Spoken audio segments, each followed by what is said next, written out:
Naitwa Maisani. Kaka, umeenda kama nani huko? Cha kwanza namshukuru Mwenyezi Mungu baada ya filamu ya Maisani kuzinduliwa. Mimi ndani nimecheza kwa karakta ya Musa.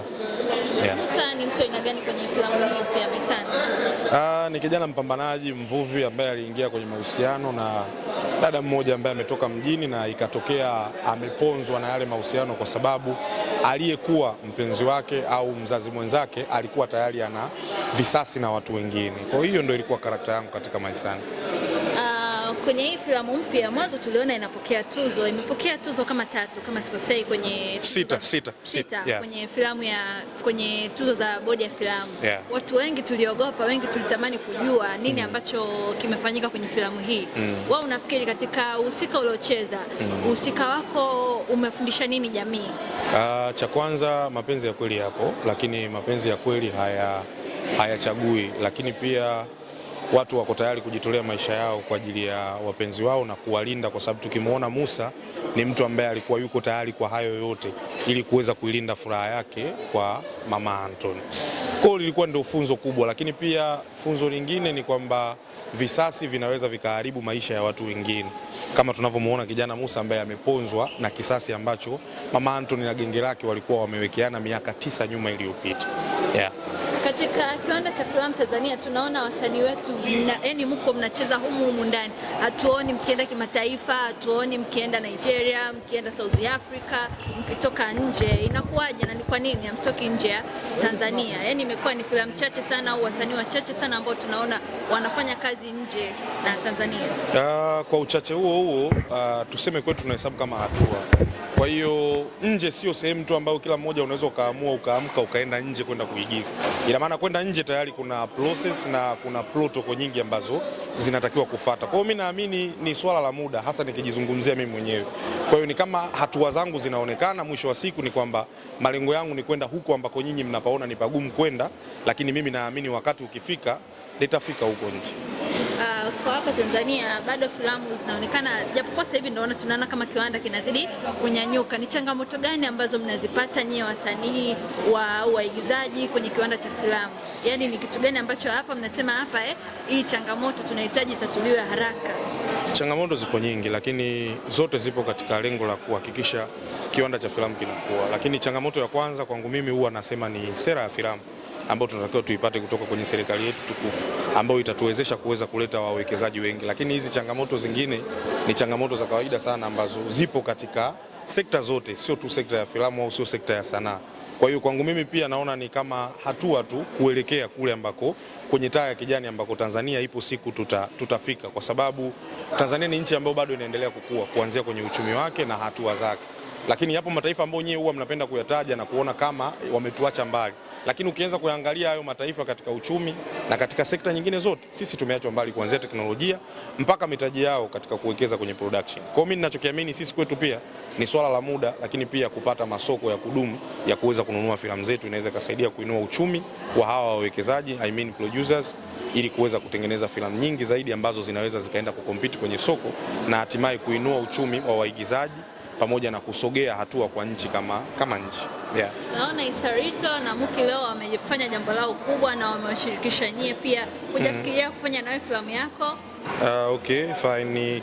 Nadhani ni kila mwigizaji mzuri na mwigizaji bora anatamani kufanya hiki ambacho Isarito na Muki leo pamoja na director Rama walichokifanya. Lakini mimi ni muumini sana wa kuamini kwenye muda tu.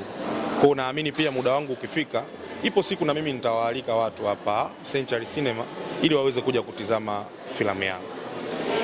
La mwisho la kumalizia kwa mashabiki zako siku ya leo, maana tunakujua umechoka, umefika mapema, umekaa na sasa hivi ni muda umeshaenda sana. La mwisho tu si kwa mashabiki zangu tu, hata wasio mashabiki zangu ambao wapo Tanzania na nje ya Tanzania waendelee kusupport hiki ambacho tunachokifanya, kwa sababu mimi ninachoamini sanaa ni vazi la heshima ambazo haliwezi kumpendeza kila mmoja wetu. Kwa hiyo kikubwa ni kwamba tuendelee kufanya filamu nzuri, lakini pia tuendelee kusapoti wale ambao tunawaona hawa vazi hilo la sanaa linawapendeza, kwa sababu kumekuwa na ukanja mwingi sana kwenye sekta yetu ya filamu, kwa sababu imeonekana ni soko fulani ambalo ni huru. Leo kila mmoja akiinuka anaweza akawa mwigizaji, kila mmoja akiinuka anaweza akawa producer, na ndio maana saa nyingine unaona tunakutwa na wimbi la kazi nyingi ambazo sio nzuri na lawama zote zinakuja kwa hawa watengenezaji ambao wanatengeneza kazi nzuri, na wao wanaonekana ni wale wale kwa sababu wengi hawatengenezi kazi nzuri. Kwa hiyo tuiheshimu tu hii sekta ya sanaa, tuione kama ni sekta ya ajira ambayo ni kama kazi kama zilivyo kazi zingine. Kwa hiyo tunahitaji taaluma, tunahitaji vipaji ili kuweza kuendelea kuifanya hii kazi. All in all, filamu itambe tu na waendelee kutusupport. Haya, kuna kijana ambaye anakutazama leo, yani anatamani kujua prosesi zako, anakutazama kama role model wake, unamwambia nini na unamshauri nini? Amjue sana Mwenyezi Mungu, lakini pia ajue nini anakitaka kwenye maisha yake. Focus ni kitu kikubwa sana. Vijana wengi wa sasa hivi wanapenda shortcut na wengi hawajui nini wanachokitaka. Unakuja kwenye filamu, haujui unataka umaarufu, haujui unataka iwe ajira, haujui unataka kusogea step gani. Kwa hiyo na yenyewe lazima itakupeleka vile ambavyo wewe umeipelekea. Lakini cha kwanza wamjue Mwenyezi Mungu, cha pili wajue nini wanataka, lakini cha tatu wafanye sana kazi kwa bidii. Yeah. Mimi nashukuru kwa muda wako. Shukrani sana. Sawa. Ahmad, umezungumzia kwenye swala zima la kijana anatakiwa focus na ajue nini ambacho anachokifanya. Unaamini mitandao imekuja kuharibu vijana, especially mtu anaingia kwenye uigizaji? Unaamini mitandao imekuja kuharibia? Kwa sababu tunaona watu, labda mtu anafanya maudhui ambayo sio sahihi, anapakia TikTok, Instagram, YouTube na kadhalika. Unaamini kwenye kufocus na nini mitandao imekuja kuharibia vijana?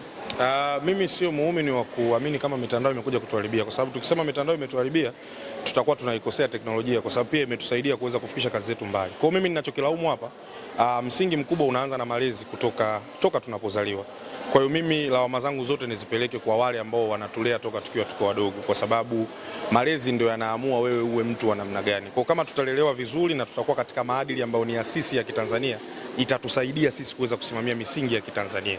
Kwa wazazi, kwa sababu mimi mwenyewe hapa ni mzazi, tujitahidi msingi mzuri kuanza kuwalea watoto wakiwa wako chini. Mitandao ni athari tu ambazo zinakuja katika teknolojia, ambayo ni kwamba kuna faida na hasara zake. Hasara zake ni mojawapo ni hizo, watu kuweza kujirekodi kwa maudhui mengine ambayo hayastahili, lakini huwezi ukasema mitandao inatuharibia sisi wasanii. Inatusaidia na inatujenga. Asante. By the way, hongera sana kwenye tamthilia ya Kombolela. Ukivaa husika kama Ahmad unafanya vizuri sana, na karakta yako pia inapendwa na watu wengi. Ni mtoto fulani hivi ambaye yupo Bennett na baba, lakini pia ndio anaonekana kichwa. Ahmad ni mtu wa namna gani, lakini pia Musa, lakini pia Dr. Jabil na Maembe ni mtu wa namna gani. Ni mwigizaji ambaye anabadilika kulingana na miswada ambayo napewa. Yeah, shukrani sana. Tukisalia hapo kwenye Kombolela, kuna scene kadhaa hivi ambazo Bista amezicheza. Of course kila mtu mitandaoni anampa maua yake. Kuna ile ya juzi alivyokuwa anashangilia na anacheza ile nyimbo ya Moto Bendi. Kuna ile scene ya nyuma kidogo ambayo aliinuka kitandani na nini. Watu wanampa maua mengi sana. Wewe ni mtu ambaye uko naye location, unafanya kazi. Pengine huwa ni mtu ambaye ni rahisi sana kukariri scene na kuzicheza. Bista ni top performer, yani usisemee tu kukariri scene na kuzicheza, kwa sababu ili uweze kukariri hizo scene na kuweza kuzicheza, matokeo yake yanaonekana kwenye screen.